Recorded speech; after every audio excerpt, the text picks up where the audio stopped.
संतोष देशमुखांना श्रद्धांजली वाहण्यासाठी आपण सगळेजण इथं जमलो आहोत.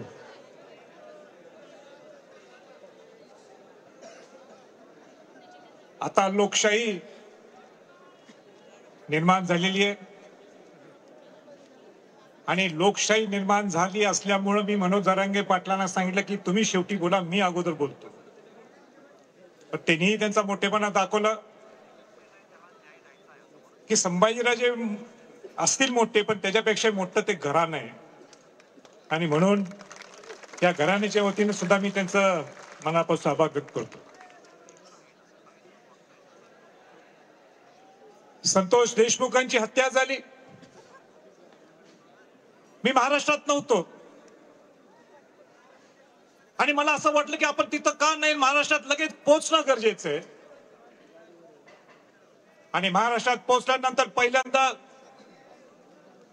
संतोष देशमुखांच्या घरी गेलो, त्यांना सांत्वन करण्यासाठी, त्यांच्या घरच्या लोकांना. मला 2 मिनिटं विराज पाहिजे, 2 मिनिटं विराजला घेतो.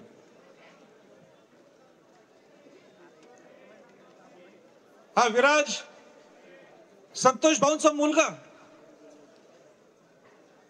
या विराजकडे तिथं मी बघितलं आणि मला त्यांच्या घरच्या मंडळींनी, त्यांच्या बहुतेक भावांनी मला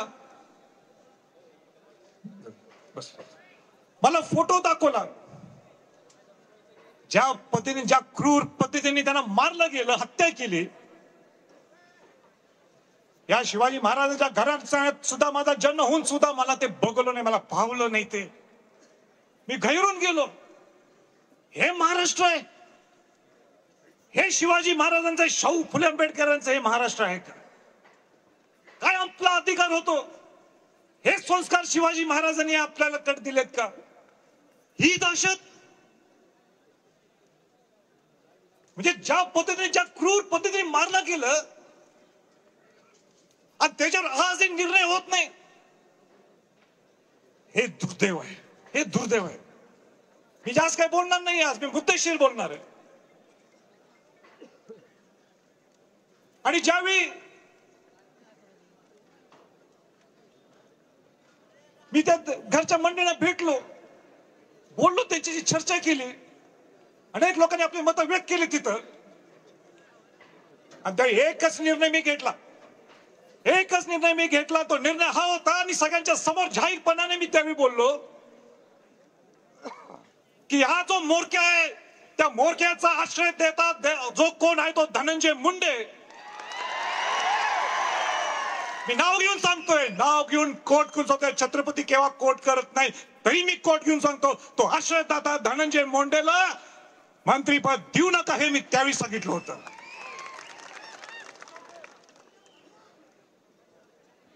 पण मला माहित नाही त्याचा राजीनामा घेतील का देतील, त्याला हकलपट्टी करतील. पण बीडच्या सगळ्या जनतेतल्या लोकांना मला हे सांगायचं आज, आणि ते सांगण्यासाठी मी आलोय. आणि ते म्हणजे, जर का त्यांना पालकमंत्रीपद दिलं तर हा संभाजी छत्रपती घराणा बीडचं पालकत्व घेणार. आम्हाला दहशत चालत नाही, आम्हाला दहशत चालणार नाही. शिवाजी महाराजांचं, हे शाहू फुले आंबेडकरांचं हे महाराष्ट्र आहे. आणि इथं जर दहशत कोण पसरत असेल तर माझी जबाबदारी, माझं कर्तव्य आहे, मी इथं येणार.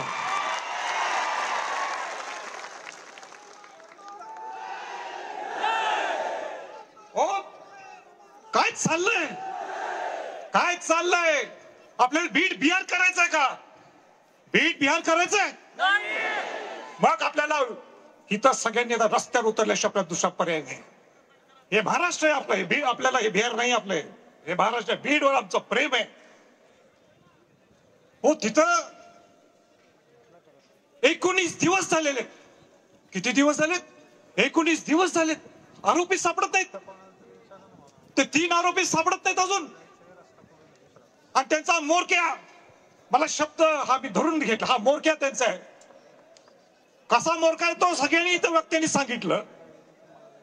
तो मोरक्या बिंदासपणाने इंस्टाग्रामवर त्याची पोस्ट होतो, मी दर्शनाला गेलोय. हे कसं चालते हो? मला मुख्यमंत्र्यांना विचारायचं आहे, सरकारला विचारायचं आहे, हे कसं तुम्ही चालवून घेता? तुम्ही स्वतः विधानसभेच्या पटलावर मुख्यमंत्री काय बोलतात? एसआयटी लावले मानतात, ठीक आहे, त्या एसआयटीवर मी बोलतो, पण हे सुद्धा बोलून दाखवतात त्याच टोन मध्ये, त्याच लाईन मध्ये की हा मोरक्या खंडणीत दोषी आहे. हे कोण बोलले? मुख्यमंत्री महोदय त्यांच्या भाषणात बोलतात. मग त्या मोरक्याला अजून अटक का झाली नाही? आपला प्रश्न सर्वांच्या वतीनं सरकारला. हो, त्याच्या पलीकडे जाऊन मला सांगायचंय, इथल्या मोठ्या सभेत पंकजा मुंडे म्हणतात, काय म्हणतात की हा वाल्मिक कराड, हा धनंजय मुंडेचं पान सुद्धा आलं त्याच्यामुळं. हे कोण बोलते? मी नाही. कोण बोलते? धनंजय मुंडे बोलतात. आणि धनंजय मुंडे हे सुद्धा म्हणतात, पंकजाताई मुंडे म्हणतात, धनंजय मुंडे काय म्हणतात? माझे आणि त्यांचे जिव्हाळ्याचे संबंध आहेत, माझे त्यांचे घरचे संबंध आहेत, आमचे त्यांचे व्यवहारिक संबंध आहेत. आणि त्याच्या पलीकडे जाऊन मला सांगायचंय की त्याला, या मोरख्याला वटमुक्त्यार पत्र सुद्धा दिलेले आहेत व्यवहार करण्यासाठी. ज्या माणसाला वटमुक्त्यार पत्र दिलं, कोणाला दिलं जातं वटमुक्त्यार पत्र? जो विश्वासू त्याला दिलं जातं. मग का आताचा हा मंत्री का जबाबदारी घेत नाही वाल्मिक कराडला अटक करण्यासाठी? त्याला माहित नाहीये कुठे दिवस रात्र एकमेकाशी बोलतात, कुठं काय करायचं, कसे पैशाचे उलाढाल करतात हे सगळ्यांनी सांगितलं तुम्हाला. पण त्याला माहित नाही कुठे ठेवलंय. सगळं ठेवलंय, सगळ्यांना कल्पना आहे, पूर्ण महाराष्ट्राला जी कल्पना आहे. पण आता आम्ही कदापि ही दहशत खपवून मुळीच घेणार नाही. मुख्यमंत्री महोदय आणि प्रामुख्याने अजितदादांना सुद्धा सांगायचे, तुमच्या पक्षाचे प्रमुख जे तुम्ही आलाय, तुमचं मोठेपण आहे तर तुम्ही आलात, पण अजितदादांना सुद्धा सांगायचे, तुम्ही आयुष्यभर परखटपणाने बोलून दाखवा, मी माझी काम करण्याची पद्धत ही आहे, पण काम करण्याची पद्धत तुमची तशी असेल परखटपणाने. करेक्ट. आता कार्यक्रम करेक्ट करा तुम्ही. आता कार्यक्रम करेक्ट करून दाखवा. तुमच्यात जर धमक असेल, तुमच्यात जर हिंमत असेल, त्या पहिला या मंत्रीला हाकलून काढायला पाहिजे, हा ढकलपट्टी करायला पाहिजे मंत्रिमंडळावर. हो, कसं सहन करायचं आपण? एक एक क्षण मी तर आल्यानंतर मला दुसरा तो फोटो दिसत होता. काय वार केलेत, किती वार केलेत. हे महाराष्ट्र आहे काय? आमचा अधिकार हो शिवाजी महाराजांचं नाव घ्यायचं? काय अधिकार आहे आम्ही पुरोगामी शाहू फुले आंबेडकरांचं म्हणायचं? सगळ्या समाजातले लोक इथं आलेले, सगळ्या पक्षातले लोक इथं आलेले. हो, तो बिचारा संतोष देशमुख हा मराठा आहे म्हणून वाचवायला गेला नाही. तो काय म्हटलं, मी सरपंच आहे, मी 15 वर्ष 3 टर्म मी सरपंच आहे. एका सामान्य घरातला त्याचा जन्म, एक गरीब समाजातला मुलगा, प्रामाणिकपणे एवढंच 3 वर्ष सरपंच पद भूसवणं, 3 टर्म, कोणाला चेष्टा नाही. मला नाही वाटत महाराष्ट्रात तुम्हाला उदाहरण पाहिजे. तो कोणाला वाचवला जातो? बौद्ध समाजाचा, दलित समाजाचा अशोक सोनवणेला बोलतोय करून त्या मुलाला वाचवला जातो. आणि म्हणून हा इतिहासात पहिल्यांदा असा मोर्चा काढलाय ज्याच्यात जातीच्या पलीकडं, धर्माच्या पलीकडं, आणि ह्याचा निर्णय या सरकारने देणं गरजेचं. एक चांगली मागणी आवाज साहेब तुम्ही मी चर्चा करत होतो, ती म्हणजे एसआयटी जी नेमलेली आहे. आणि त्या दिवशीच आम्ही घरी गेलो होतो, त्यांच्या वेळी त्या घरातल्या मंडळी सुद्धा त्यांच्या सगळ्या आजूबाजूच्या सगळ्या त्या गावातल्या ग्रामस्थांनी मला सांगितलं, राजे तुम्ही आवाज हा उठवणं गरजेचं आहे. आणि आम्हाला अधिकारी कोण पाहिजे एसआयटीवर? आम्हाला अधिकारी कुमावत सारखा अधिकारी द्या, ज्याला इथनं बाहेर फेकलेलं. सगळ्यांचं एक मत आहे, का कुमावतला इथं बाहेर काढलं? शहाजी उमाप सारखा अधिकारी आम्हाला द्या, शहाजी उमाप सारखा आम्हाला अधिकारी. आम्हाला पारदर्शकपणाने ह्याचा निर्णय लागायला पाहिजे. पण किती दिवस वाट बघायची आपण सर्वांनी ठरवायचं. सरकारने तर बघायचं काय आक्रोश आहे. एवढ्या उन्हात तानात सुद्धा हजारो लोक इथं एक माणूस इथं हल्ला नाही. ही आणलेले लोक नाहीत, हे सगळ्या भावना एकदा आक्रोश दाखवायला सगळे आले. हे बघा उजवीकडे कसे बसले लोकांवरती पत्र्यावर. कोण बसले कोणासाठी? हे संतोष देशमुखांसाठी तर बसले, पण संतोष देशमुखांच्या बरोबर ती माणुसकी जपण्यासाठी हे सगळे क्रूरपणा हा संपवण्यासाठी तर बसले. माझी सगळी तुमच्या नेत्यांना सगळ्यांना विनंती राहणार, तुमचे जे कोण पक्षाचे प्रमुख असतील, जे कोण असतील, अहो राजकारणाच्या पलीकडे आपण काहीतरी विचार करू, राजकारणाच्या पलीकडे आपण विचार करू आणि सांगू हा संतोष देशमुख हा नुसता निमित्त आहे. संतोष देशमुख हा निमित्त, पण ही दहशत प्रामुख्याने बीड मध्ये या 20-25 वर्ष चालू. मला ज्यावेळेस सगळ्या सांगितलं, रील्स दाखवले मला, मी घाबरून गेलो तुमचे रील्स बघून. 1200 का 1300 तुमचे गन लायसन्स, स्वतः मंत्री महोदय स्वतः बंदूक घेऊन. बंदुकाचा अधिकार आमचा आहे, आम्ही बंदूक आमच्या माप आहेत बंदूक, पण आम्ही हातात धरले का बंदूक? अशी धरली का? आणि आज नाहीये, 350 वर्षापासून आम्हाला ती सवय, ते रक्तात आहे आमच्या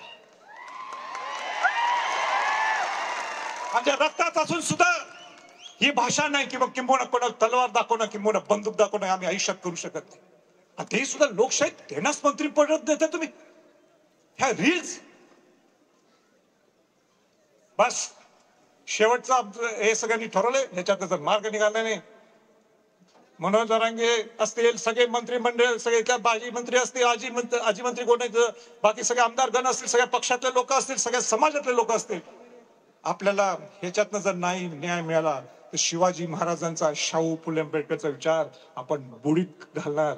हा माझा सगळ्यांना मेसेज आहे. हा महाराष्ट्राला माझा एकच मेसेज आहे, मी मोठा नाहीये, परत एकदा सांगतोय, छत्रपती घराणं मोठं आहे. आणि छत्रपती घराण्याचं नाव आणि त्याचे संस्कार आपल्या जपाचे असतील तर माझ्यासारखा सुद्धा संभाजी छत्रपती, संभाजीराजे नाही, संभाजी छत्रपती सुद्धा हा तुमच्या बरोबर असणार आहे, तुमच्या शेवटच्या घटकापर्यंत असणार आहे. या न्याय मिळवून देण्यासाठी आपलं सगळं असणार आहे. मी काय काय करणार आहे मी इथं बोलणार नाही.